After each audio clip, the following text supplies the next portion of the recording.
Chapter 3. Thus it seemed to him, at least, yet it was true that the lap of the water just beyond the tent door still beat time with his lessening pulses when he realized that he was lying with his eyes open and that another sound had recently introduced itself with cunning softness between the splash and murmur of the little waves. And long before he understood what this sound was, it had stirred in him the centers of pity and alarm.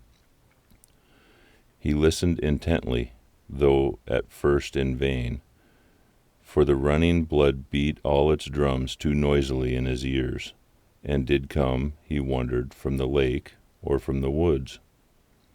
Then, suddenly, with a rush and a flutter of the heart, he knew that it was close beside him, in the tent, and, when he turned over for a better hearing, it focused itself unmistakably not 2 feet away. It was the sound of weeping. Defago, upon his bed of branches, was sobbing in the darkness as though his heart would break, the blankets evidently stuffed against his mouth to stifle it. And his first feeling, before he could think or reflect, was the rush of a poignant and searching tenderness. This intimate human sound, heard amid the desolation about them, woke pity. It was so incongruous, so pitifully incongruous, and so vain. Tears, in this vast and cruel wilderness, to what avail? He thought of a little child crying in mid-Atlantic. Then, of course, with fuller realization, and the memory of what had gone before, came that descent of the terror upon him, and his blood ran cold. "Defago," he whispered quickly, "what's the matter?" He tried to make his voice very gentle. "Are you in pain? Unhappy?" There was no reply, but the sound ceased abruptly. He stretched his hand out and touched him. The body did not stir. "Are you awake?" For it occurred to him that the man was crying in his sleep. "Are you cold?" He noticed that his feet, which were uncovered, projected beyond the mouth of the tent. He spread an extra fold of his own blankets over them. The guide had slipped down in his bed, and the branches seemed to have been dragged with him.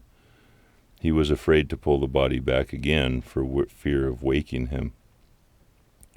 1 or 2 tentative questions he ventured softly, but, though he waited for several minutes, there came no reply, nor any sign of movement.